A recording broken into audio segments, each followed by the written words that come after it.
seeing my face, welcome to my channel. If you love anything to do with Harry Potter, this could be the place for you. Hit that subscribe button, I'd love to have you. A massive thank you to these guys are my Patreons. They help me keep this channel running just that little bit more. If you'd like to know any more about Patreon, that is linked in the description of this video, along with my social medias. Go see what I'm up to on those.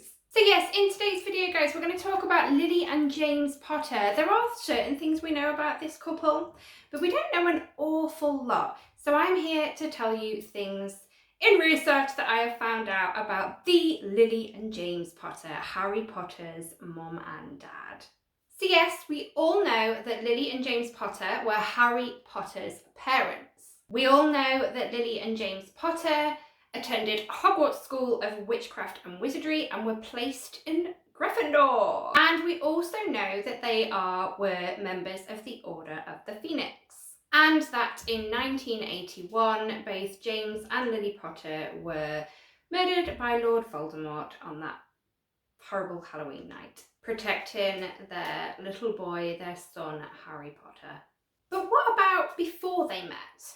Let's start with James Potter.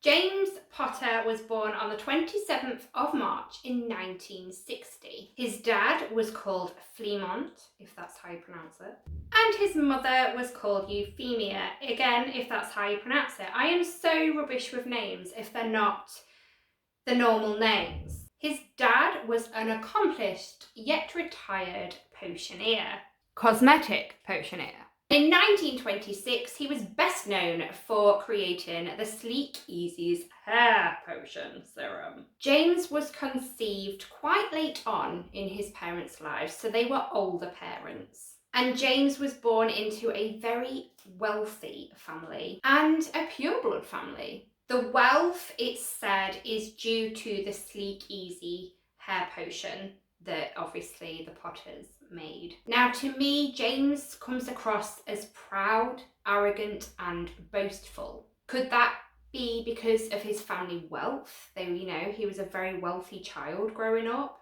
I mean, I don't think he was a very bad person, but we all saw that scene where he had Snape hung upside down, showing off in front of his friends. I don't like that scene. It makes James look really, really horrible. I don't think he's evil, but he is a bully. That was bullying James. And even Lily wasn't impressed with him at first. He was raised in a doting household with little material limits, and he was pampered all the time, which could always explain how he is as a person as well. Because obviously if he's been pampered, spoilt, he does look spoilt. Very spoilt, James. James was the direct descendant of Ignotus Peverell, who is the brother that received the invisibility cloak from Death in the Tales of Beedle the Bard. This is how Harry got the invisibility cloak in his possession, assuming it had been passed down. We all know that James had this little gang at school, which included himself, Sirius Black, Remus Lupin, and Peter Pettigrew. And they called themselves the Marauders. In their second year at school, only their second year, James, Sirius, and Peter figured out that Remus was a werewolf. Instead of abandoning their friend, they spent the next 3 years teaching themselves how to be anime guy. How lovely is that? True friends, true friends. In his 5th year at Hogwarts, James Potter managed to perfect the transformation as a stag, as we all know, giving him the nickname Prongs. At the age of just 16, James Potter's parents allowed Sirius to live with them to escape his awful family, becoming an unofficial member of the Potter family. Now we're going to move on to Lily Potter, or obviously before she met James, she was Lily Evans. Lily was a Muggle-born, and she was born on 30th of January 1960 and was the younger daughter of Mr. and Mrs. Evans and younger sister of Petunia Evans. Lily learned of her magical nature when she was very young, after her neighbour, Snape, realised she was a witch and taught her about magic. Lily had a happy home life and was very close to her parents. Even Lily and her sister Petunia had a really close relationship at one point.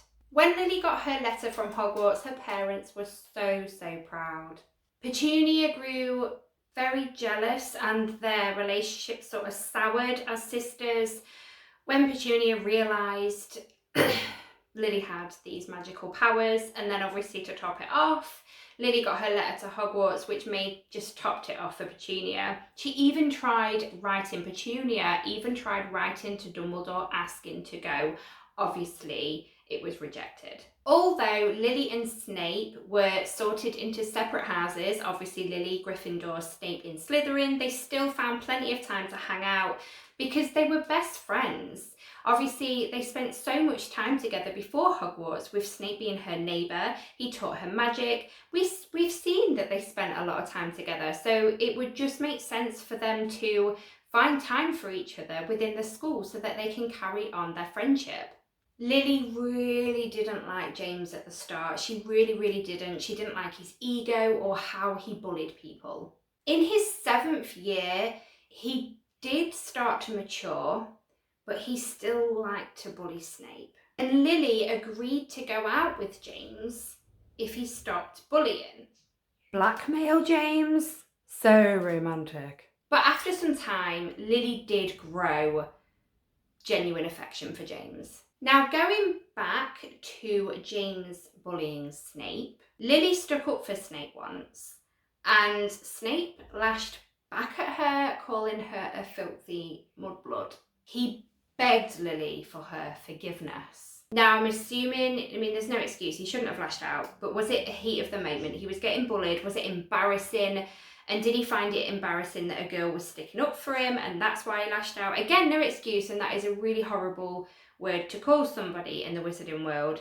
So there's no excuse for it. But could that be the reason why he lashed out? He found it embarrassing because he was being bullied, and then to top it off, a girl was trying to stick up for him. Because I remember it's, school lives, people, you know what I mean. You don't have a girl stick up for a boy. It wasn't like that when I was at school. It was embarrassing for the boys.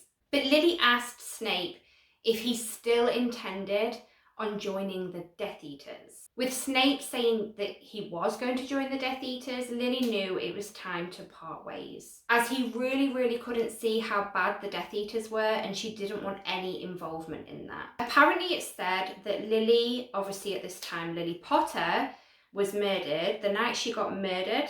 Apparently J.K. Rowling has confirmed, that she was actually pregnant with her 2nd child the night she was murdered. She also had a conversation with James before she died, well, before they both died, about James putting differences aside with Snape so that Snape could become Harry's godfather. So there you have it, guys. There's a little bit about James and Lily Potter before they met. I know a lot of it you might have heard before, but did you learn something new from it? I certainly did when I was researching. I don't recall remembering, I don't think I remember knowing that apparently Lily wanted Snape to be Harry's godfather. There was a couple of bits that either refreshed my memory, so even if I've refreshed your memory, then I've done my job. But if you have learned something new, then that is awesome. But let me know in the comments what you think. But that is the end of today's video, guys. As always, please give it a massive thumbs up if you enjoyed it, because it helps me more than you know, and I will speak to you all in my next video. Bye, Poppets.